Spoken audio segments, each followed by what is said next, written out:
Do you want to know what feels good? Having a place to settle down, a place to relax, a place to kick off your shoes and relax your feet, party on down to sorry, a place to just take off your jacket, relax next to a nice cozy fireplace, read a book, a place to call home. I'm Jay Franklin Lloyd, your endurance realtor, the realtor that's going to go the extra mile for you.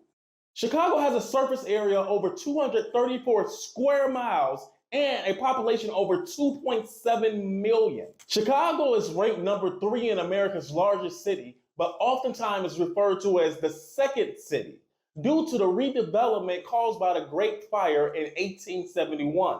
Fun fact, the original Marshall Field storefront was burned down in that fire, and the building that we know of today on State Street, which is now known as Macy's, is a testament to Chicago's tenacity to come back stronger. Considering Chicago is an ample city year-round, it's no shortage of tenacity or things to do for that matter. But have you ever wondered who was Chicago's first real estate developer? Oftentimes, we take advantage of our Great Lakes, especially considering the development of a city. To put this in perspective, let's take America's number 1 and number 2 largest cities, New York, New York, and Los Angeles, California. Both of these magnificent cities are adjacent to oceans. This is amazing for export and import, but not so good for drinking or bathing. The area that we know as Chicago is no stranger to the indigenous people. However, in the 1780s, this area would receive its first non-native settler, a Haitian American man who made his living as a trader, John Baptiste Point du Sable. Following the great story arc, Du Sable was met with many adversities. Sailing from Haiti to the French colony of New Orleans, his ship was damaged and eventually sunk. Although he survived, he was now in Spanish-occupied New Orleans without paperwork proving that he was a free man. Shortly afterwards, Du Sable and a childhood friend ventured north to explore uncharted territory. Before his journey northward, Du Sable met an indigenous native of the Great Lakes region while in New Orleans. Fortunately, the native would accompany them while providing guidance. On his journey northward, him and his colleague will be taught survival skills, including how to trap animals.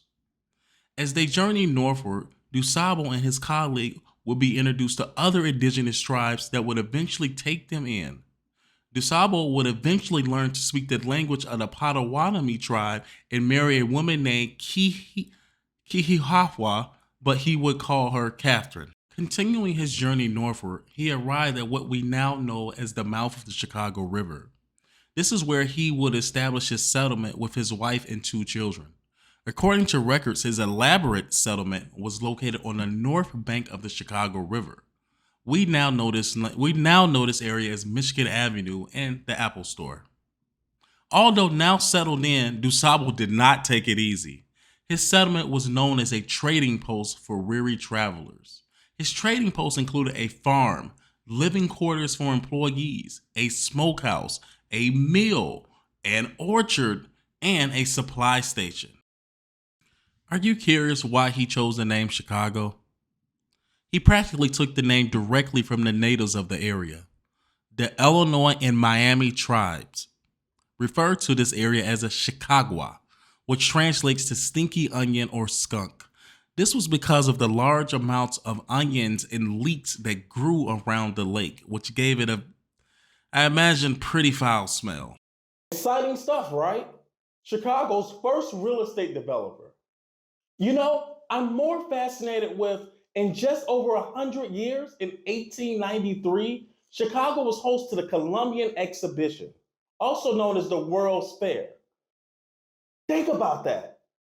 In 1893, people from all over the world came to visit Chicago. And in many ways, that's part of the reason why Chicago expanded to how big it is now and why we have a lot of the neighboring suburbs. As always, I'm Jay Franklin Lloyd, your endurance realtor, the realtor that's going to go the extra mile for you. Be safe and be happy.